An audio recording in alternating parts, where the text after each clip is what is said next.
Alors, les randonnées du patrimoine, c'est pour faire connaître les sentiers de la région, enfin de la communauté des communes sur différents secteurs et faire connaître les villages.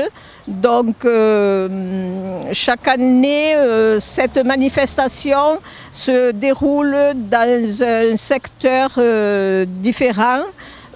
Pour cette année, c'est Limoux. L'an dernier, nous avons eu le Razès. Enfin, on change de coin.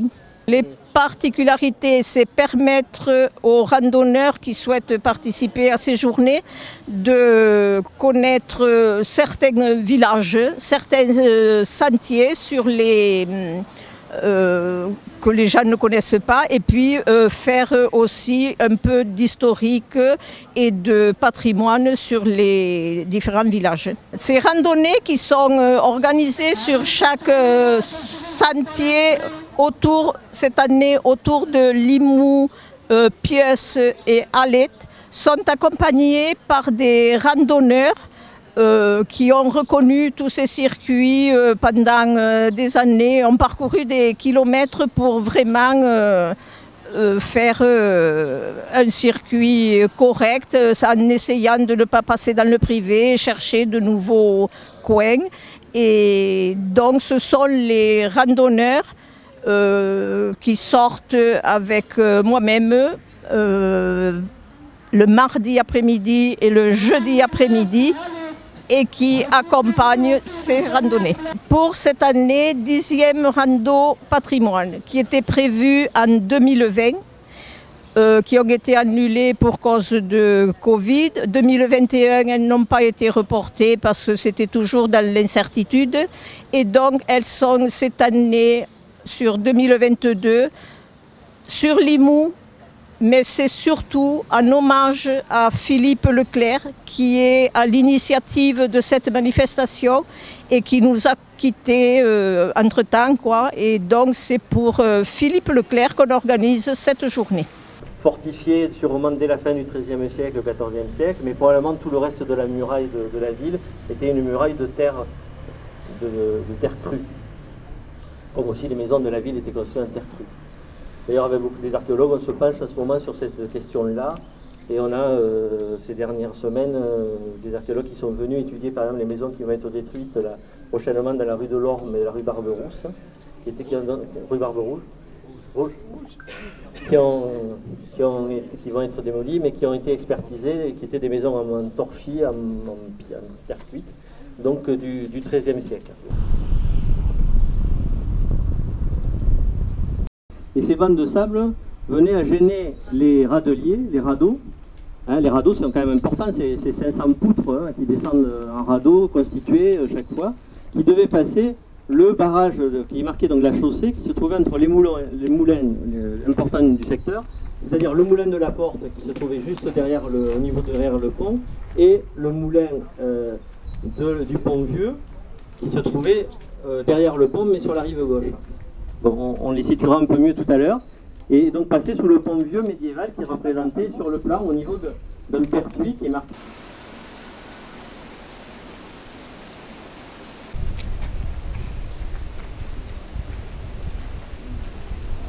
Mais c'est surtout après l'inondation de 1891 que ce secteur devient encore plus stratégique avec l'île de Sourny, le moulin de Sourgne, le moulin du Pont-Vieux et le moulin de la Porte Saint-Jean.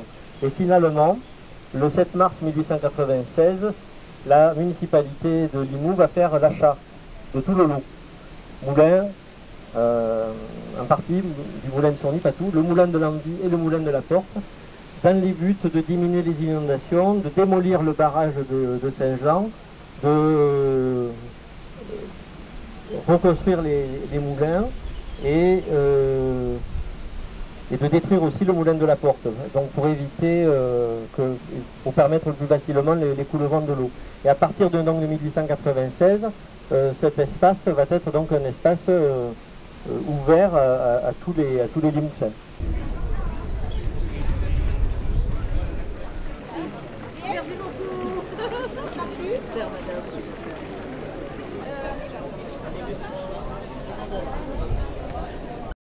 qui arrive. Donc j'espère que vous avez bien apprécié les rues de Limoux et surtout les commentaires.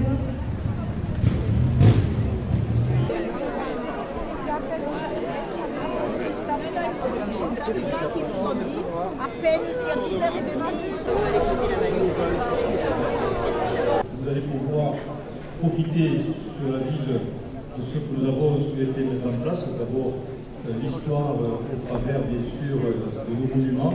Et nous avons commencé la semaine dernière à y installer des pupitres qui nous permettront de pouvoir apprécier le lieu où vous vous trouvez. Et nous avons aussi une politique de rénover les façades du cœur de ville et vous allez pouvoir en apprécier donc quelques-unes. L'occasion de se rappeler que celui qui nous manque nous a permis de nous rassembler, qu'il avait cette noblesse de l'âme, cette envie de nous faire partager ses connaissances et combien elles étaient nombreuses sur le territoire. Il connaissait tous les chemins, tous les petits détails, même les ruisseaux éteints. Et même fatigué, il nous permettait de pouvoir en apprécier le lieu magique. C'était un épicurien de grande qualité, autant pour déguster la chair, mais surtout pour travailler quelque part le produit et nous le faire partager. C'était un homme de connaissance et le vin en particulier était son métier et son milieu. L'idée qu'il a eue, c'était d'associer la rando, et Dieu sait si ces pas ont parcouru le territoire limouxin, au patrimoine, mais au patrimoine le sens large. Parce que qu'est-ce que nous faisons? Et quand on sort, on a des yeux, on a des bras, on a des jambes, et c'est tout ce qui nous constitue et qui constitue notre richesse, et la richesse de Limouxin. Donc cette lettre a été écrite donc par tous ses amis. J'en suis le porte-parole. À Philippe. Philippe vit le jour à Avalon. Sa carrière professionnelle dans le milieu du vin l'amena à s'installer à la Digne d'Amont, son village de cœur, où, élu en 1995 conseiller municipal, il fut adjoint au maire de 2008 à 2020.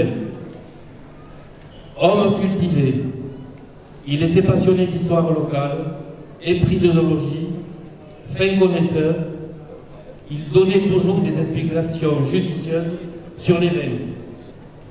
Connu et reconnu pour ses talents de cuisinier, n'oublions pas la paillote à Sire-Lac, la vinothèque de la vallée du Pouguin, les repas des fêtes de la Digne d'Amont, et puis le goût de faire un plaisir et d'apporter son concours et ses compétences culinaires, voire gastronomiques, matérielles et engagement à la pluie. On ne peut pas passer sous silence qu'il fut un passionné de sport, pour un cycliste amateur, pouvant parler à un homme averti, des routes de l'Ariège et de l'Aude, qui fut aussi un pratiquant de la balade en montagne. Nombreux sont les témoignages du groupe fidèle des circulades de Saint-Jacques ou de Jacqui. Je la cite. Philippe a laissé son empreinte sur chaque sentier. Pour souligner son investissement total à préparer et à organiser les circuits. Avec lui, la randonnée se poursuivait autour d'une bonne table. La convivialité, en sortant grandie, fut-elle partagée au cours d'un pique-nique. Oui, bon, c'est la 10e édition des randos patrimoine. Ces randos patrimoine qui ont été créés à l'époque par Philippe Leclerc. Et donc un hommage appuyé aujourd'hui à Philippe parce que ça a été quand même le fondateur et l'organisateur de toutes ces randonnées depuis 10 ans. Il connaissait tous les sentiers, tous les détours, tous les points historiques au milieu de ces randonnées. C'était un homme formidable. C'était un homme formidable aussi pour la convivialité. Il savait réunir les gens. Et cette 10e édition est vraiment un hommage parce qu'avec 250 participants, nous lui avons rendu vraiment hommage.